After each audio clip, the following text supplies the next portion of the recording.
Dua Lipa.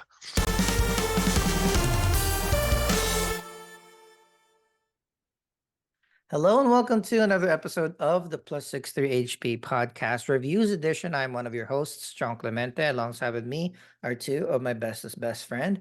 I'm gonna start with the man with the pink headset, CHUBAX. How are you doing? Hello, hello. Excited to finally be here to talk about a top 10 movie in my book. Top 5, Yeah, possibly. same. Go. Uh, Also with us, waking up early and staying up with us is Arnie from the West Coast. How are you doing? Hello, hello. May your knives chip and shatter, people. Go. 100%. And as you might have guessed by now by looking at the title or the thumbnail of this video, but uh, we are diving deep into possibly one of the best cinematic experiences of late, Dune Part 2.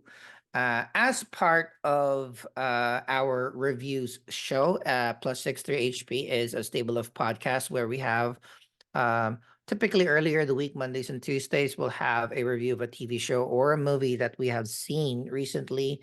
Dive deep into it, provide our ratings and reactions so that you can be informed whether you should watch it with your friends and family. We also have a D&D show, typically dropping on Wednesdays.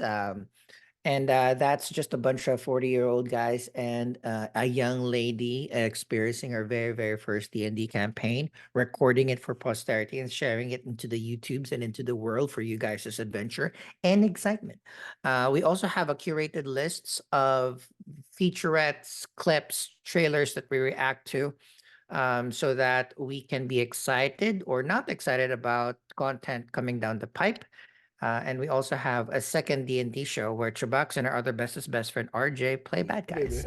So that occasionally drops towards the end of the week, typically Fridays.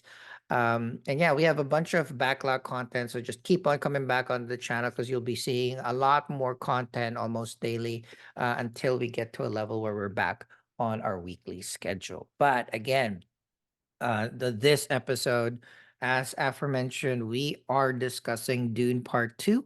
A little bit of stats before I get onto the stats and we go into the synopsis, into the plot of the show.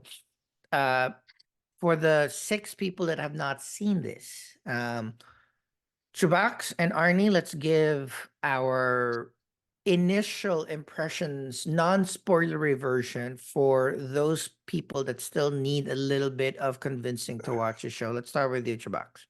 I fucking love this movie. I love it. I love it so much. I think I cannot say anything more or spoiling it. Arnie? It's not a spice dream. Austin Butler is really, really growing on me. He's really, really good, Yeah, unfortunately. um, Chubax has already mentioned a little bit that it might be in his, top 10 movies of all time currently as it stands. And I think I'm the one that saw this earliest. I saw this twice, or I saw it day of release and I saw it the next day after. I've seen it I've twice seen as it well, both IMAX. Yeah, I've seen it in regular digital, and then I've seen it in 70 millimeter, not IMAX, but 70 millimeters, a little taller. So this is currently resting top two of my favorite movies of all time. So this suffers a little bit of benefit because it is, second half of technically a two-parter movie. But still, it is a spectacle to experience just the visuals of it, the proper storytelling, and Arnie also has alluded to it. Fucking every single person on the screen acted really, really well. So Hmm. that's just great casting, great acting, great visuals, great story, great directing. That's Nobody, why yeah. you have such a um acclaimed movie of late. So for those who haven't seen it and want to join our discussion of this movie, pause this, go out. If it's still on the cinemas near you, and then come back and discuss this movie with us because it's going to be a fun discussion.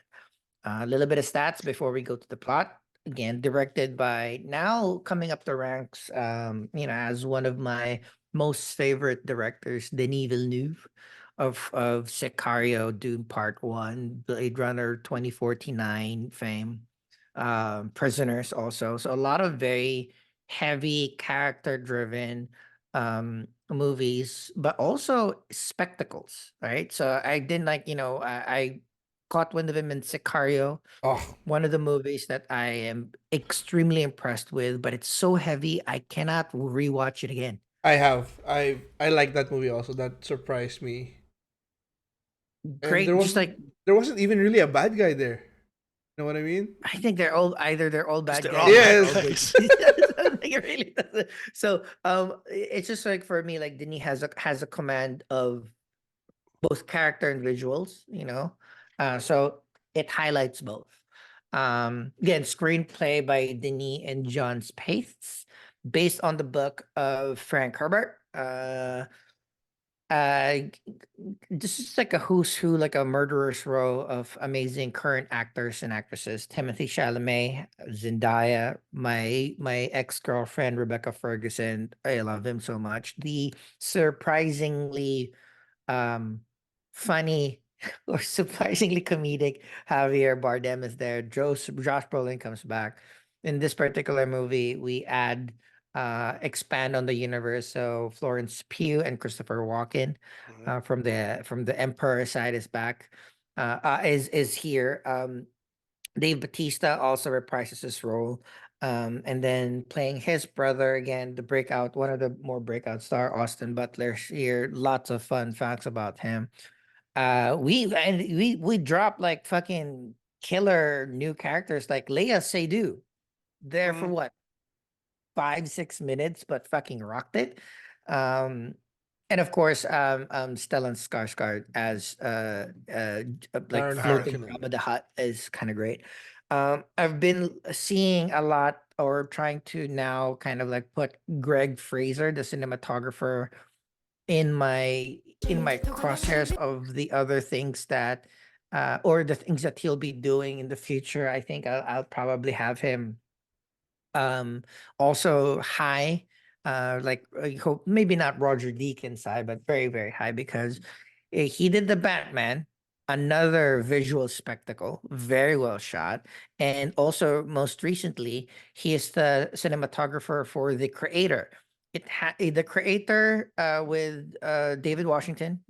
Um also in the zeitgeist because this is where you realize that it's not the gear, right? It's not the most expensive camera and the most expensive lenses because in the creator, uh, Corridor Crew did a feature on it because he was using a camera that anybody can get, like an FX3 and an FX3. I have one of those cameras, right? So like it basically says like, I mean, you wanted to shoot at a relatively smaller budget and different locations, capture it perfectly, and it's going to be difficult to have rigs and set it up and all those things. So he just used a smaller camera. So I'm very, very impressed with him.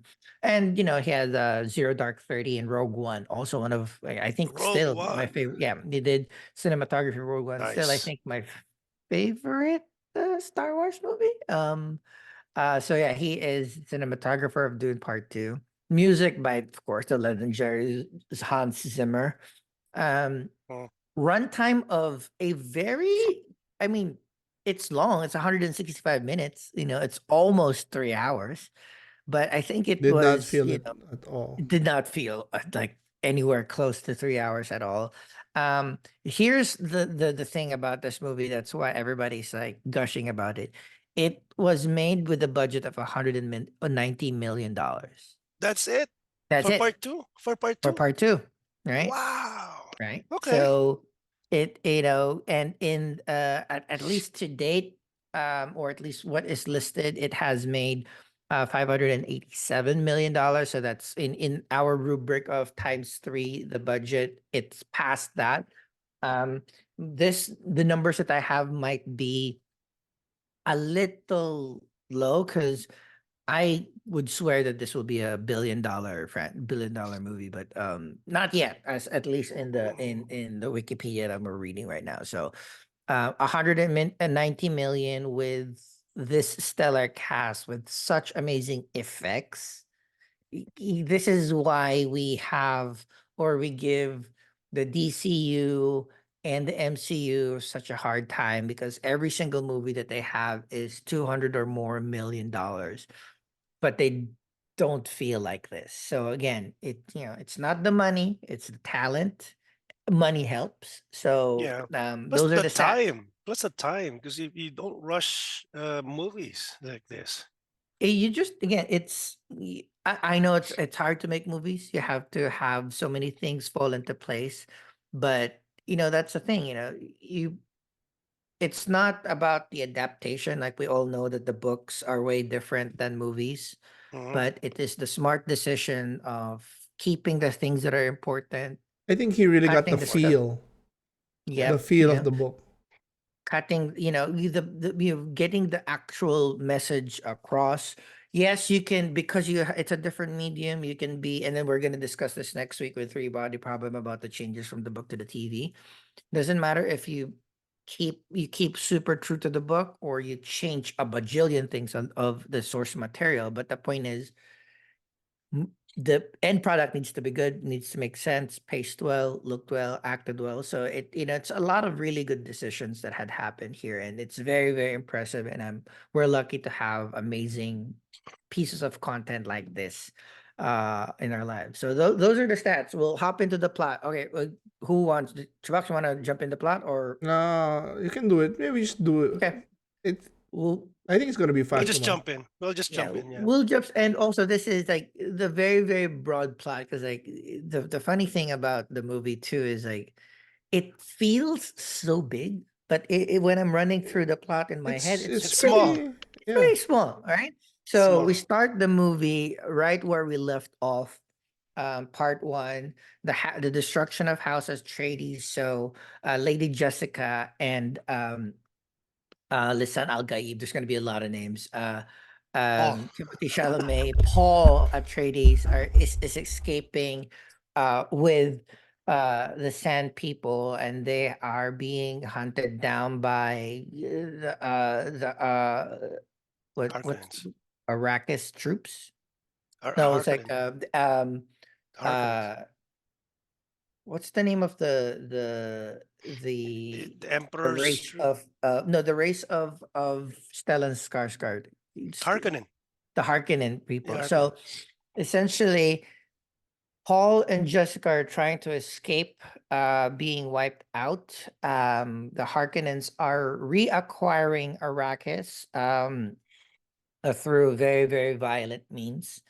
And then we just skip towards, there's a lot of fun action there. Hope you guys watch it, but we'll just skip to the point where, in order for Paul and Jessica to be helped by the Fremen people, they need to gain their trust, starting through Stilgar, which is Javier Bardem's character, leader of the Fremen troops. The deal was, they kind of, like, at least Stilgar kind of thinks Paul is the chosen one right now, but there still needs to be, either proof is in the pudding. But in order to do that, Lady Jessica needed to become the Fremen's Reverend Mother. And Right? not So all Fremen are believers, or not all Fremen were There's religious. yeah, yeah, The not all northern and the Fremen. south. the North and the And the South. funny Yeah. thing is, like, they're starting with the northern tribes. So they already know that the people in the south are much more religious, much more fervent to the doctrine. Doctrine, again, we're gonna skip, but religion, their doctrine is technically propaganda by the Bene Gesserits to kind of instill to them that there might be this dude that will be coming to release them in the future, right? So that Mhm. this has been thousands of years of propaganda, thousands of years of basically breeding uh to create, Manipulation. yeah, to create. So they're doing it on two fronts. They are the environment, they are brainwashing the environment to have that particular prophet, chosen one, Lisan al Gaib, that will release them from the clutches of oppressors at this point, the emperor at this point, the Harkonnens as well. So that's, making sure that the environment is ready for that. But also on the other end, the breeding and the Bene Gesserits for thousands of years have been breeding with different houses and different people to produce a being that is capable of absorbing the Transcending power space of of space and the time. water of life, right? Something like Mm. that. So, again, the primer of this Dune is a place where is the only place where spice is being created. It's a byproduct of the giant sandworms that is, both highly deadly but highly potent. The reason why the Harkonnens are want their clutch on it because spice is essentially the key to interstellar travel. This is a world where um there's no longer computers because 10,000 years prior there was a war between the thinking machines and the people. Luckily the people won, and then there they've realized, like, we'll never rely on computers, so they rely on mentats, people that can calculate very very fast as living computers essentially, and spice is the one that unlocks their minds to be able to do all of these calculations, not only just for interstellar travel but essentially to run their computers in their brains. So that's which is fun because that's not mentioned at all in both movies. You just have to pick it up. Yeah. So it's a very smart but also risky decision if they need to not really pull 10-15 minutes to remind us of that. But the idea of it's that's the reason why spice is very valuable. But also the idea that spice is a byproduct of the worms produce some form of something that unlocks the mind, right? The mind where you can see all of the past and possibly all of the future. And that's what the Bene Gesserits for thousands of years was trying to do, make that person so that they can control that person, so that they can control the destiny of the universe. That's the overarching story of the Bene Gesserits. Here, in order, so right now, people seem to think, pieces are falling into place that Paul is that person, but there still needs to be some convincing in order for Jessica and Paul to be protected by the Fremen. The deal was Jessica needs to be the new Reverend Mother, or like their main mother Mm-hmm. in their religion because their mother is dying. Um, Part of that is being able, now Jessica needs to drink the water of life. And then my first question here is like, right, so you just drink the water of life and then you get these powers. Don't they just why don't more people drink the water of life? So the water of life is highly poisonous. Only very, very trained people, or trained Bene Gesserits or Reverend Mothers, who are technically the best Bene Gesserit in that particular world, are the ones who's able to survive the water of life by transmuting the poison in their bodies. But when Jessica agreed to this so that Paul and her can be protected and live, she is also pregnant. So there is a little unborn person who is like mixed with this. So and that's going to be discussed a little bit further down. That unborn daughter is named Alia. At this point, instead of forcing his way to be the prophet, the savior of the Fremen, Paul does the more traditional route where it's like, hey, I don't mean to lead, I don't mean to like He knows take it's over. bullshit. He knows Yeah. it's yeah, it's manipulation by the Bene Gesserit. So, and here's where we'll put a mark on it. Paul, from the start of the movie until almost the end of the movie, has been adamant that he didn't want to make the prophecy true, right? Or follow what the propaganda has been built by the Bene Gesserit, because he already has a little bit of the foresight of the future, and he's starting to see that if the prophecy comes through, it will lead to billions of people dying in a holy war under his name. So that's why, hey, I don't want to be the leader, I just want to fight alongside with you and kill the people that killed my family. So that's where a good portion of the movie is um guerrilla tactics against the emperor and the Harkonnens, destroying their spice manufacturing, ruining their the spice production, so that it'll cripple the Harkonnens and give them a lot of trouble. And this is where Paul is starting to learn to become a Fremen, starting to grow his relationship with Shani, which is Zendaya's character. And then he does become like pretty cool, pretty amazing in a lot of stuff. A little bit of Fighting, because of yeah. his, yeah, a little bit of his training, but also a little bit of his um um using of the spice, because like once you're out there, the spice just gets into you. Again, he learns the language. He takes part in riding the sandworm to become a fully fledged fighter, what they call a Fidaykin. And then it's Fadaiken, funny yeah, because Fadaiken. Lisan al Fidaykin, yeah. So there's gonna be names. So his name is Paul Atreides. When he becomes a real fighter, a Fedaykin, he gets another name, right? Or he's given a name, right? Ulu, And what was given to him was Usul, which is Usu. root. Like he's good foundation. So this is given to him by Stilgar, right? But also you're given a name, but also you choose a fighting name, like a soldier name, and then he picks Muad'Dib, What? right?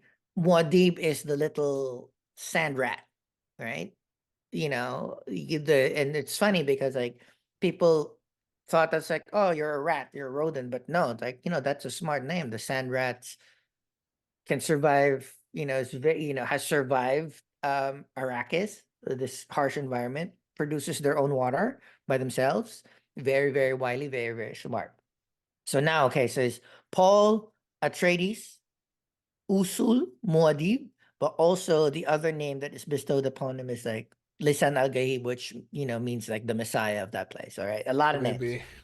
So um, so we progress with a lot more of guerrilla warfare, as Jessica, now the Reverend Mother, fans the fire of the prophecy, both in the people in the north, and then soon people in the south, because like with all of the defeats that the Harkonnen has been happening because of the fighters, the guerrilla tactics that have been happening, they have been a little bit more aggressive and then wanting to wipe out the Fremen. So to be protected, Lady Jessica goes to the south, and now Paul is now being asked to go to the south as well to protect his mom, protect the people, which is puts him closer, a little bit closer to the prophecy, right?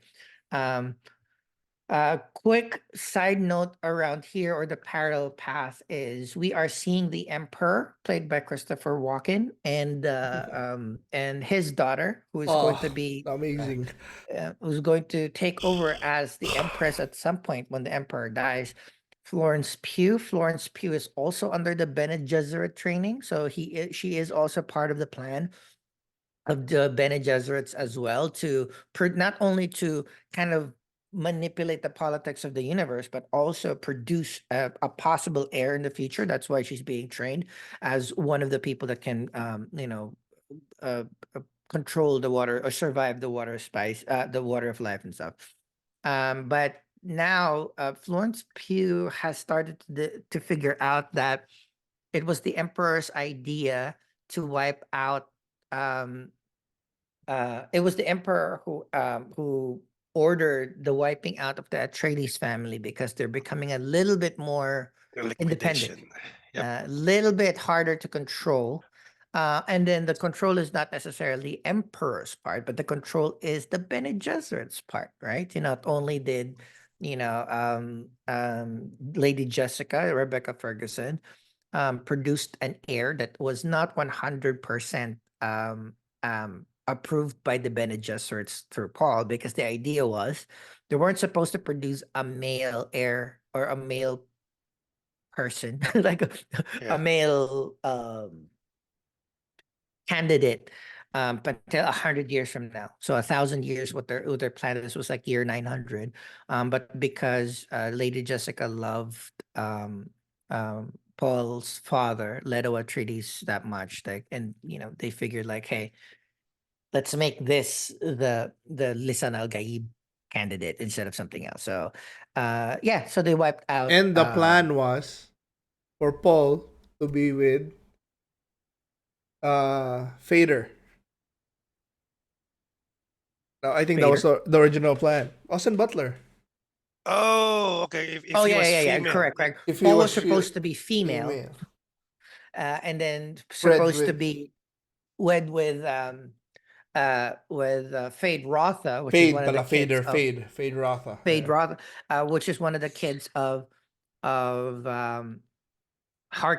But we'll figure out in the end if you really think about it. We'll pause for the spoiler for now, but that was the original plan. But we'll see the family tree, weird family tree later. So that's kind of the one that kind of illuminates a little bit more the plans of the Bene Gesserits, which are the ones that are manipulating both prophecy and dogma and propaganda to be able to control this. So there's a little bit of like, yeah, Aryan race thing. We're gonna produce the best heir. We're gonna I also, kinda even hate them more than the Harkonnens. yeah. I mean, that's the point, Right. and then that's yeah. where you really think about the movie. Keep That's why going. Paul was very adamant to not make the prophecy real because he knows that this is all manufactured and he knows that it is the Bene Gesserits acting through the emperor that made this all happen. So Mm. at the same time, because the Harkonnens were experiencing a lot of defeat at the hands of the Fremen troops on the ground. Baron Harkonnen, Stellan Skarsgård, got really, really upset with Dave Raban. Batista's character. And Yeah. then now instead, luckily he didn't kill him right away, but even more ruthlessly, he wanted to replace Dave Batista with another one of his nephews, which is Fade Rotha, played by Austin Butler. Psychotic, um, sociopathic character that is all about killing and war. But as there's a little bit of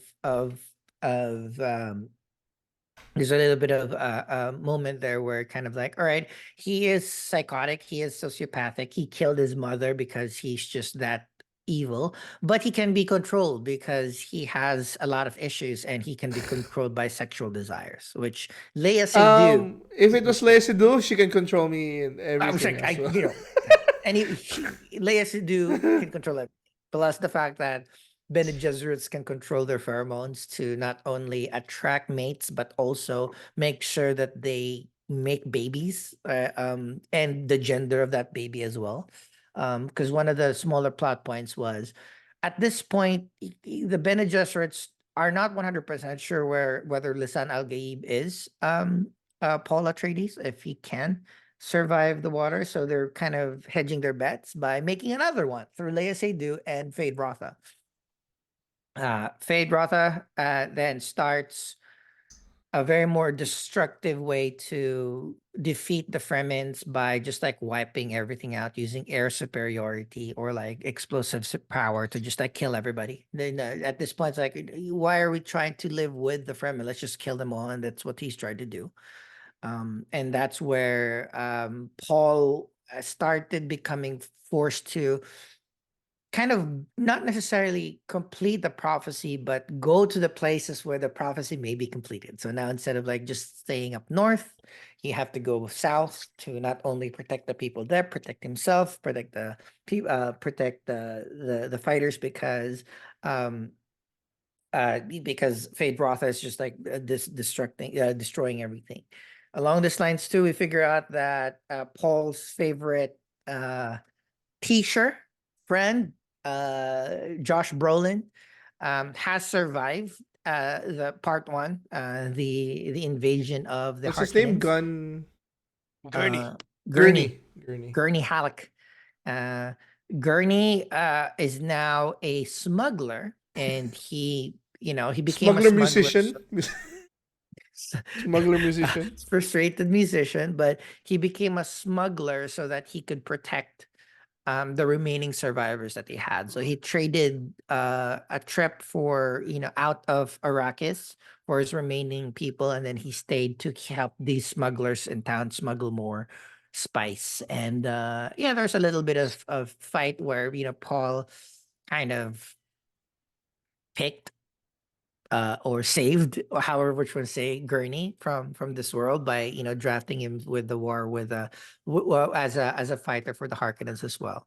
And then this was important because Gurney knew the place where the Atreides atomics, which I didn't know. I didn't know that What's a from the thing? books or whatever, Uh, but yeah, he knew where he hid the atomics. Where apparently every family or every ruler of a world in this universe has a stockpile of atomics where which can destroy one planet. Like you have enough atomics that you can destroy a planet. That's why not one family fights another family directly, because you can just technically wipe each other's planets out. So they're going to use these atomics to at least wipe the all the spice fields of Arrakis, so nobody can have spice. So that's kind of like one use that they had. So all right, we're towards the end now. There is now a plan, or right before the end, Paul, who has kind of in his actions convinced at least uh Out the back. convince at least Javier Bardem, Stilgar, that he is the chosen one. Just during the course of his regular actions, he is a good fighter. He wants to become a Fremen, which is part of the prophecy, and he also passed becoming a Fedaykin by riding a sandworm, and the sandworm that he such a rode good, was the one of the biggest. bigger one. Right, What a so scene, my god. yeah, so everything just kind of is falling into place. And now with an attack in the Holy Land of the I Fremen, also think this was the tipping point for Stilgar. and a few others, right? I Yeah. mean, everybody except Shani. No, I Oh, mean Stilgar was already a loyal believer, but this is when he became a zealot. I think. yep. Like Uh, this is where like he, I know you're the chosen one, but after this you can have my firstborn type of craziness. yeah. So yep, and again, this is where, like, for when you start watching the movie, you kind of start seeing how unintentionally funny Stilgar was with his fanboying of Paul, because he's kind of like documenting all of their adventures, all of their battles, all of the things that he won, the accolades they've been doing. So even the choices of the name was kind of like all in line. Like, even him refusing to become the Lisan Al Gaib is like, oh, that's part of the prophecy. He is too humble. So it's becoming like it's really fun in the movie. But in the end, with the destruction of the Holy Land of the Fremen, which is kind of like a place where they have metric tons of water, which they don't drink, or it's just like the water that they get from every Fremen that has died, Mhm. was destroyed by Feyd-Rautha. And that kind of forces Paul to go to the south and go through the motions, or get the tools in order to beat the Harkonnens.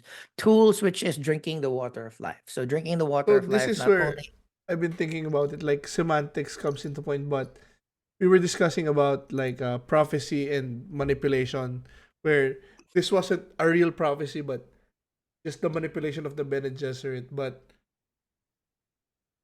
like, doesn't it feel prophetic in a way that Paul kept fighting it, but it still ended up where he had no choice but to do it? So it's like, like chicken and an egg thing. Like, is it really a Yeah. prophecy, or he was just pulled strings pulled? But then again, if it it still ends, happened. if it still happens, okay, See, maybe.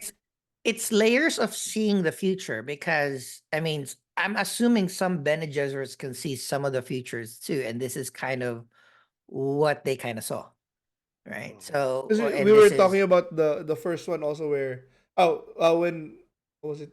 I think it was you when we were discussing this off there, where uh like Paul Paul and some people were saying online, like the mom was also like evil or one of the villains because she did this, but like for her, her son's survival is the only thing that matters. So I would do the same shit. I'd manipulate Yeah. anybody if it meant protecting my son. And then for Paul, I think from my interpretation of the movie, I'm not one of the smart ones, but the way it was looking like, it's like he could have avoided the prophecy, but it would have killed Chani, or the It scene would have with killed everybody. the scene He with wouldn't the have he wouldn't radiation have and the yeah, he wouldn't have the tools to protect the Fremen. yeah. So it's like he had no choice as well if he wanted to survive. It Yeah. was like And even if it wasn't even if it wasn't survival, right? It was, he wouldn't be able to avenge the death of his family because I think that's the main driving force. Kill the Harkonnens, right? If you kill the Harkonnens, essentially you need to defeat the Emperor too. If you defeat the Emperor, it means that you're gonna take control over the power of the Emperor as well. So all of those things ladder up. So you're right. I mean, I still also don't know the answer, but the idea is all the actions has led to him that he needed to get the power to be able to lead the Fremen against the Harkonnens and the Emperor. And this is, drinking the water of life as a male, which is has never been done. There hasn't been, few Bene Gesserits can survive the water of life, and no man has ever done it. And then that's the difference. For the Bene Gesserits, for them is they absorb the water of life gives them the power to all the memories of all of the Reverend Mothers ever, right? So essentially past.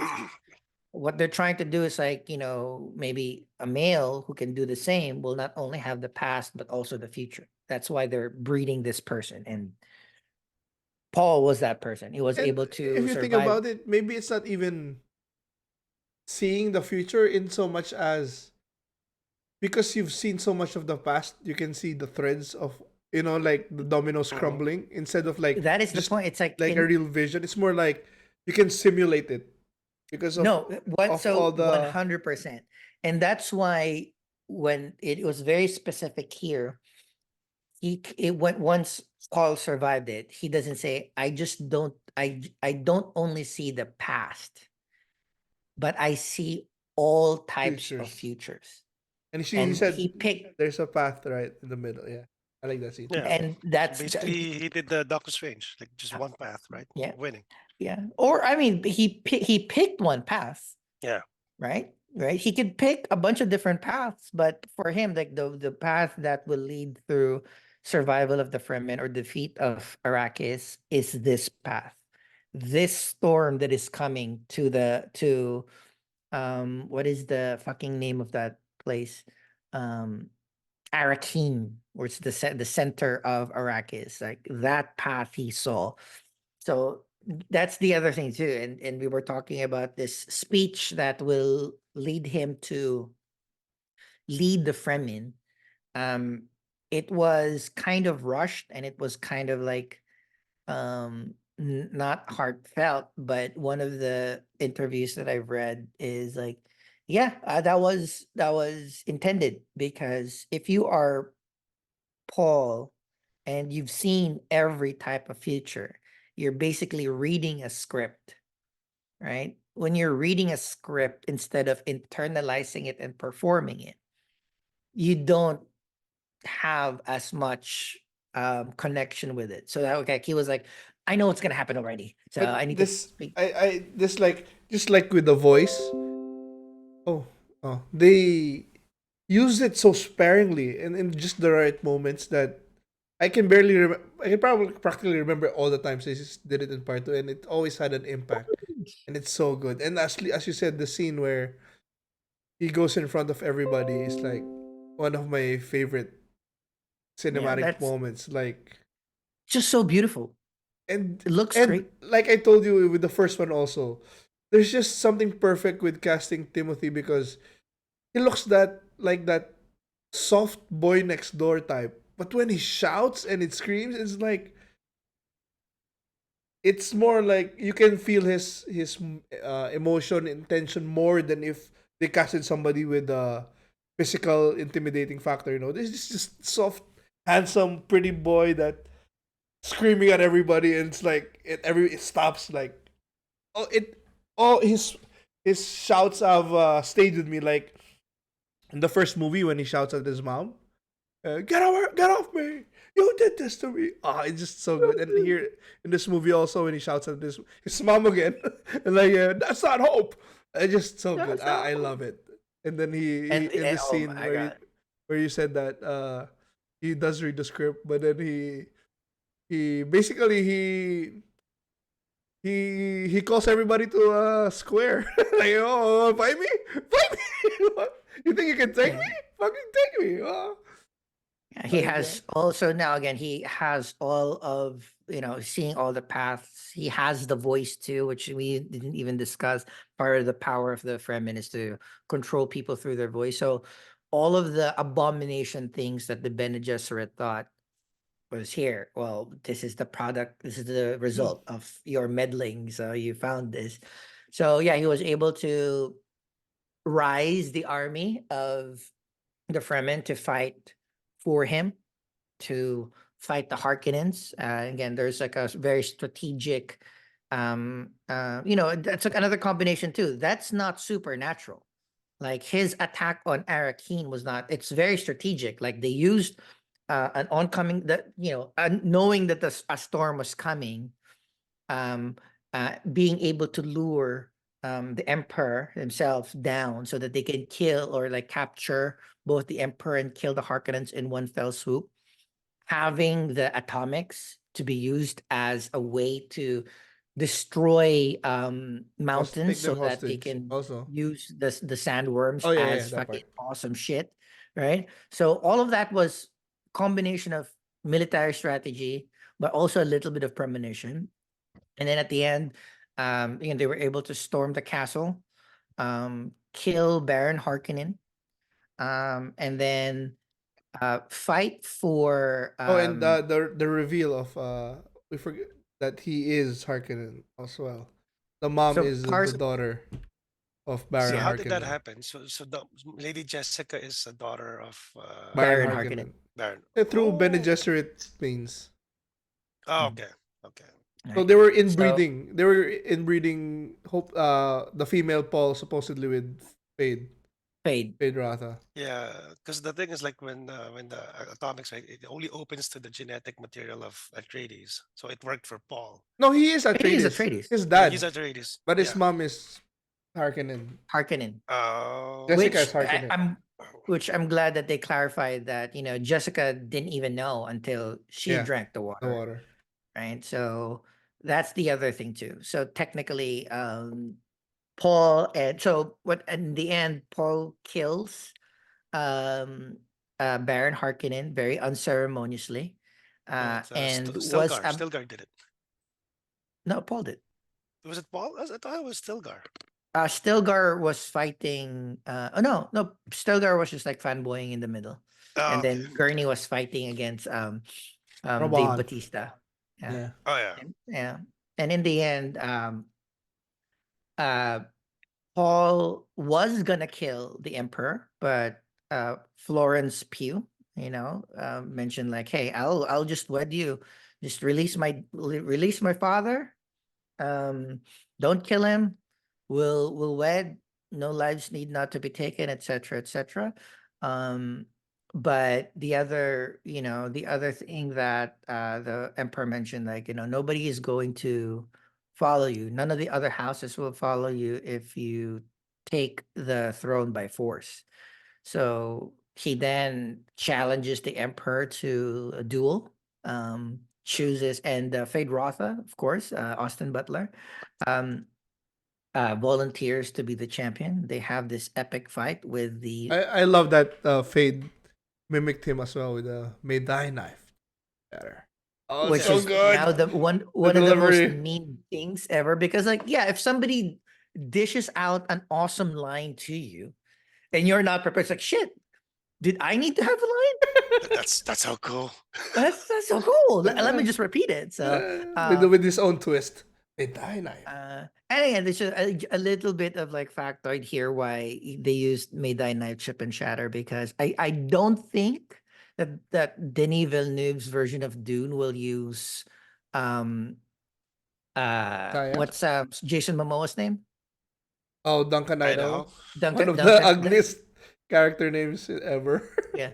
Yeah, I don't think they're gonna use the Duncan Idaho arc anymore. The fact that, Ah, this is kind of like an ode to a very, very important character in the book, a character that will be or has been reincarnated so many times, the character that is actually the Lisan Al-Gaib, but mistaken.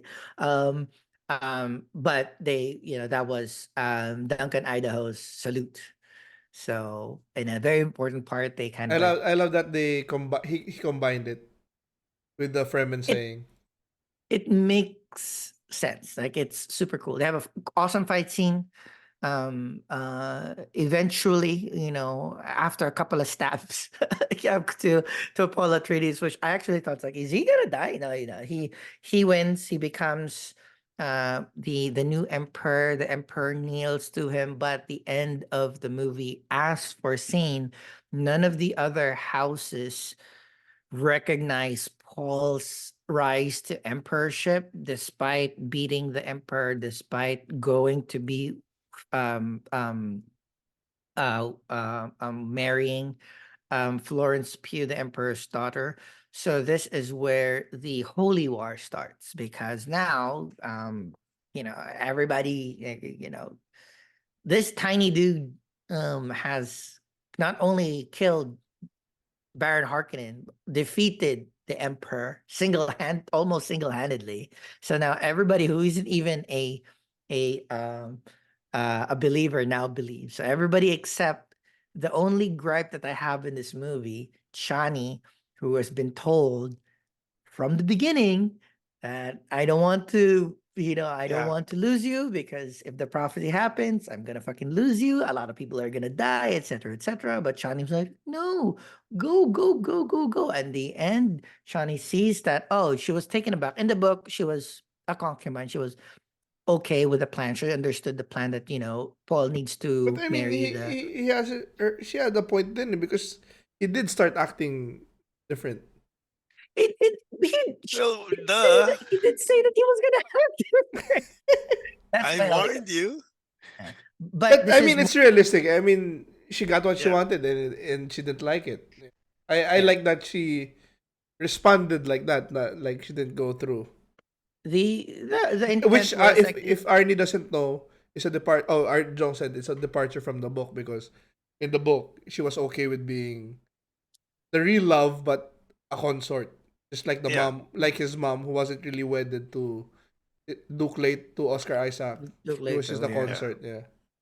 But Yes. here she So I left. mean, there's a lot of things that they've trimmed here and combined and updated. This is one of the updates. Like Denis knew that having the love of your life, just like following a white man, is not gonna fly now. Now, so they gave Chani a little bit more agency, right? A Agency. little bit Yeah. more control, a little bit, but also it opens up a fresh storyline in the next movie, right? They can use this departure as, yeah, because like in the books, Chani was pregnant, right? And they Yeah. had what They lost a baby.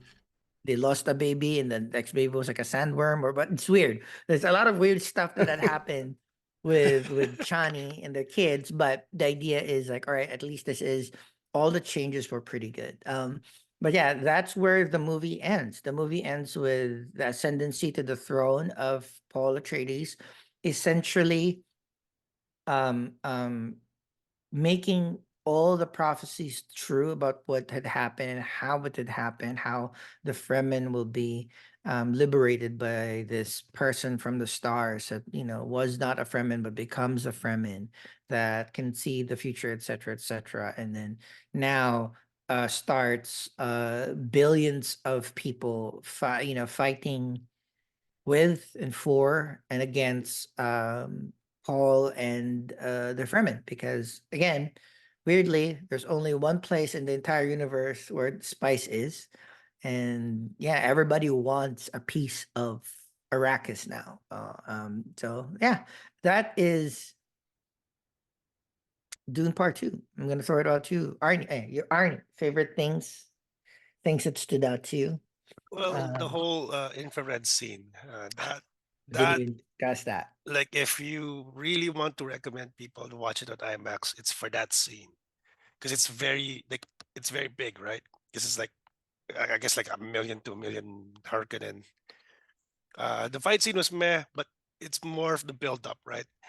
Um, and then you see like the three remaining Atreides for some reason. So the traitor, I think that's the Asian guy, right? That's the guy The who betrayed. doctor. The Yeah, the Doctor. doctor. Yeah.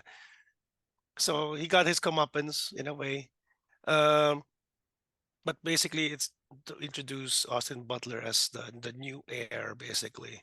So that scene was like amazing. And for me, like the whole, again, I didn't watch it at the best possible situation, but perhaps when it comes out to Max or whatever, I'll get to appreciate it more. Um, but yeah, I mean, yeah, I did see the heavy-handed manipulation of prophecy to suit one's needs. I mean, we've seen it in real time. I mean, in the real world as well. Like, oh yeah, this so and this is this and this and this. Yeah, that's what happened. So now it's foretold. Blah blah blah. So there's that, and then of course, if they do make part three or the Dune Messiah, like that there's a Harkonnen baby growing with Leia Seydoux.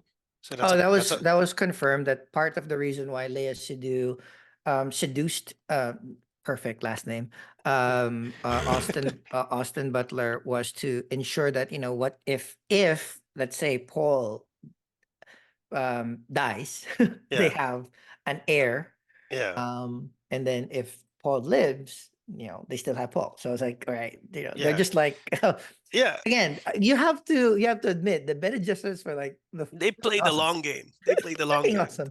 That's why even when what's her face, Charlotte Rampling, like she knew like, oh, like Paul is like basically taking over. Well, we still have our seeds elsewhere, so we could regain control eventually. That's why they were fine with him becoming emperor, right? And also the reveal that Anya Taylor-Joy was the sister. 100%.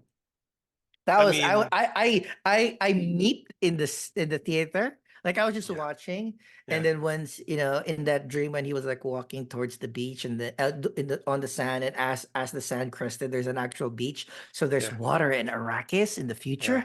Awesome. And then Anya Taylor Joy looks at the camera, doesn't even like speak. It's just like looks at the camera and everything is ADR. I would like I would yeah. like And yeah. she does look like a Harkonnen hybrid too. I mean, look at that. I mean, Perfect casting. Oh, like the forehead, the almost missing eyebrows.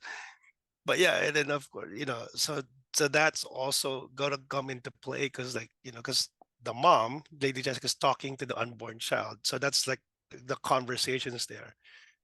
So is she a threat? Is she gonna be, because I haven't read Dune Messiah Yeah, at if you, all. I don't want to So spoil it to you unless you want. yeah, Yeah, I'm not a but fan I'll of the probably Messiah. I'm not a fan of the books after the first one. yeah, well, I mean, Dune is a thick book to begin with, and then to add more stuff to that, Okay, it can part of get me really is weird. like, don't make any more. Wait, let me Well, let me have this. But if but well, he's he for, made gonna, six and maybe the if son made maybe he can fix it. So we'll see. well, It's maybe out of my Denis could hands, be anyways. the Dave Filoni of the Dune universe, because yeah, there's a reason why Dune did not become as big as, I mean, pop culture as Star Wars, is because like yeah, there's a lot of the succeeding novels that didn't really pan out, right? In just like Discworld and all these other properties that we've been looking at, right? So yeah, I mean, from the interviews, it looks like Denis is willing to make a part three. No, he wants to. That Yeah, was he's on the record saying that he wants to complete his trilogy. yeah. And So with the But he success, also I said don't think he'll only do it if he can make it better than the last two. that, He yeah. did say yeah. that too. mean, it's possible. And the thing is, he specifically hired Florence Pugh and Anya Taylor-Joy, just like he hired Zendaya and told her, "Okay, you're going to be introed in the first movie. Not much to do, It's a good plan. Like it's like but we're on the second movie, it's going to be you." So on the third movie, so he introed Florence and Anya, and hey, Lea Seydoux could also have more things to do in book three, in part three. So yeah, I mean, the it's also genius that they hired a young cast so that at least there'll be, unless any accidents happen, knock on wood. I mean, everybody could still be alive in like 5 years time to shoot it and all that stuff. So that's really good. And again, I mean, I need to know what happened. Okay, so now the Harkonnens are gone, or at least the leadership is gone. it's just Where's that gonna go, right? So I mean, we've seen enough of Game of Thrones saying that, "Oh, yeah, it's not enough to kill off the leadership," as you could see with Paul, because he survived. He became a threat, right? So yeah, so we'll see. I'm excited for part three, and I hope, like, because my wife hasn't seen it, so she wants to watch part one and part two consecutively. That's a long sitting, so yeah, so we'll see. It's a fun sitting though. Isabella loved this series. Yeah, Mhm. Oh, what's your yeah. rating? Oh, my rating, I would say, based on how I watched it for now, it's a 9.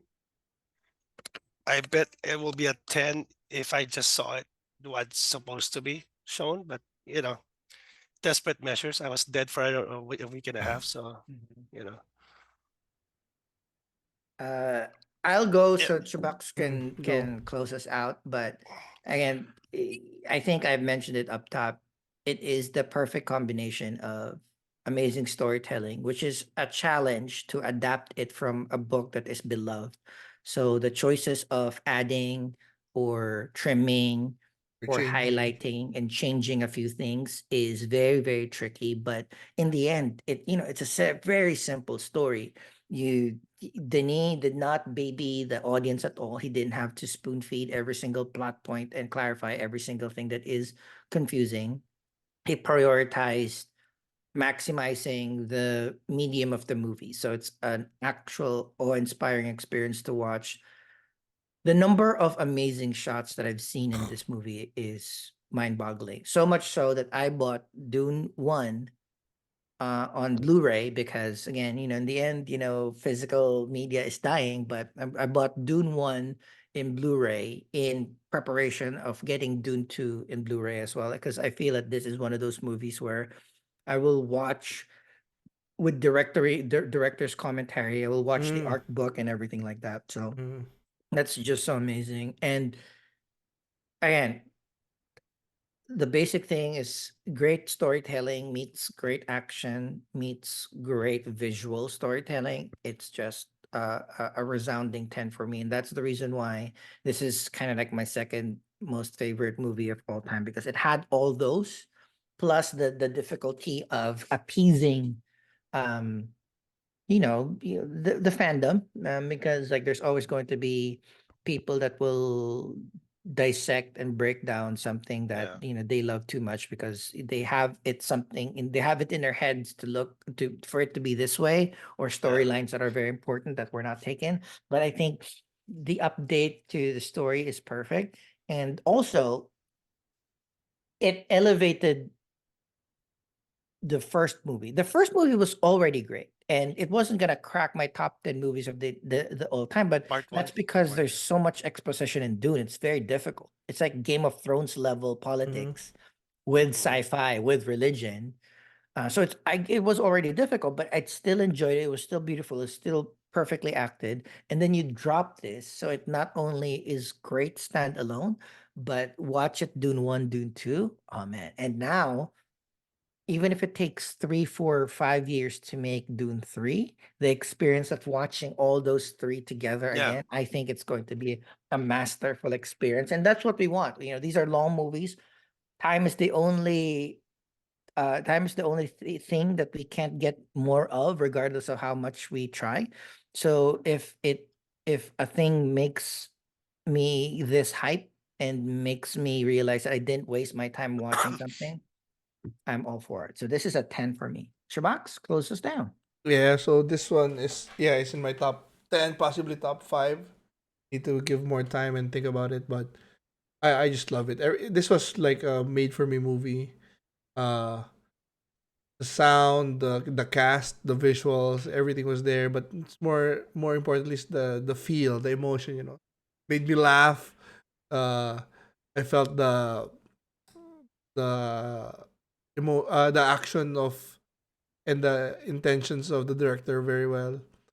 My favorite parts were anytime they used the voice, anytime Paul shouted the this the speech in front of the Fremen was the highlight for me, and For me, it's the walk. the You know, walk him into like it's just like like that's the top shot gives no with like fucks shot well, first he when he came to the south and there was the shot of him in walking the and in the the desert. sand behind the sandworm behind him, Mhm. perfect. And then him walking through the sea of people, top shot, and he Mhm. was like parting. That's so good. It's so good. Zendaya was a great. What they did with her character was great. The changes. Um, the only negative thing I can think of is if it's true that I saw on Twitter the salaries for the actress, and they under fucking paid Rebecca Ferguson by a Well, lot. That's the I only think comment it's I have. Daniel was asked about those characters, like how did you get these people to work for you? And he was like very upfront, where it's like, hey, your character is very small, your character is very small, but we're gonna develop you next time. Are you okay? Because like Yeah. that's also one reason why the budget is only $190 million. Imagine if every single actor I asked know, but for it's 20 Rebecca million bucks. Ferguson. She's the mom. She's one of the Oh main yeah. ones. Yeah. I mean, it could be. I mean, the, it's whoever negotiated her contract, right? Well, but still, Uh, but yeah, I mean, the quick silence question. to the Reverend Mother at the end Oh yeah, that's was really good. awesome, and even the Reverend Mother acknowledging the Reverend Mother was also a Yeah, highlight. And yeah. another highlight was Florence Pugh's outfit. Did you notice? Hmm. Like it started with the open, nothing, and then it started something, and then it started closing on, like the world Yeah, was closing on. Oh, such a good costume design. I mean, yeah. Fade Ratha was a highlight as well.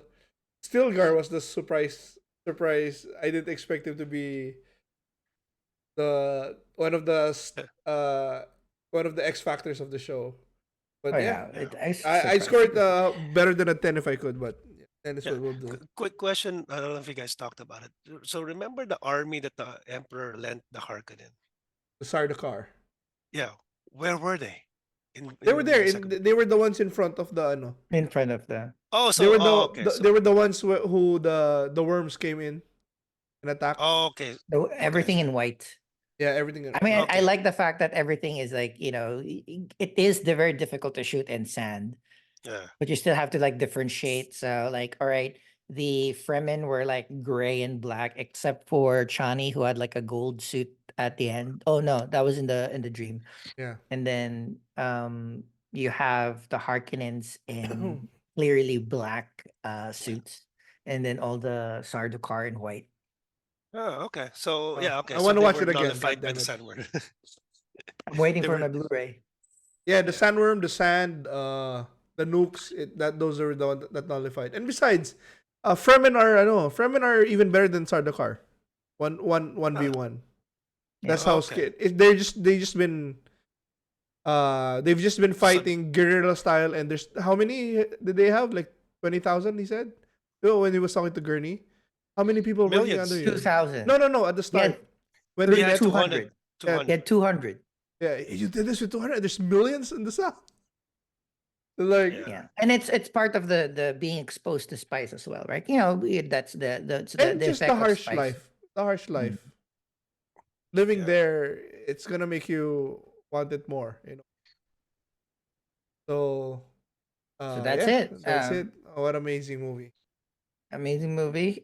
Thanks for joining our discussion of Dune 2. I'm assuming like we'll probably like bring this up, across, all of our other discussions as well. But coming up in the next few weeks, we also have Argyle from Netflix, only because my ex-girlfriend Bryce Bryce Dallas Dallas Howard. Howard is there, and my ex-boyfriend Henry Cavill is there, and there's a cat in a backpack.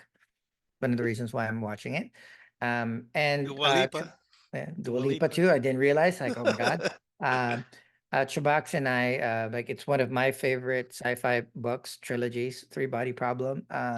It's funny because I didn't realize that Three Body Problem was touted as unadaptable, right? It is the And they book did that it. is and so far they did. Like I am very, very pleased, but like I it's do really wanna rough to after this I wanna watch the Chinese one in it's in Peacock.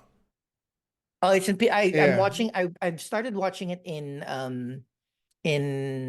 YouTube. YouTube for a while now. It's 21 episodes. But I haven't finished it yet because I saw again a YouTube recap describing Netflix versus the Tencent version of it, and um, I wasn't. It's a little too true to the books, so it is a different experience, and uh, the blatant censorship of some aspects of it, Yeah. like Understand. which is fine because like the book for me, it's the sci-fi that's most important, right? It's not about there is underlying cultural stuff, but it's the sci-fi that's most important. But Three the Body Problem was supposed to be unadaptable. Like, how do you adapt 18 million years? So that's kind of like, all right, cool. So it's good. I'm very excited to discuss this with y'all's. But again, please subscribe to our channel. We're on youtube.com/plus63hp. Hit that like button, hit that notification bell so you get notified whenever all of our new episodes drop. We're on the socials, Instagram, Twitter, and Facebook with the handle at +63hp. If you don't want to watch us video on demand, we are on your favorite podcasting app, Apple Podcasts, Spotify, or Amazon. And we stream live on Twitch our recordings. So if you want to join in and discuss our discussion, we are at twitch.com/+63hp. Final goodbyes, Arnie. All right. Goodbye. Goodbye. Final goodbyes, Chabox. Yeah, see you next week. We enjoyed this and can't wait for more. Thank you very much. See you next time. Bye. Like and subscribe. Let's do it and get my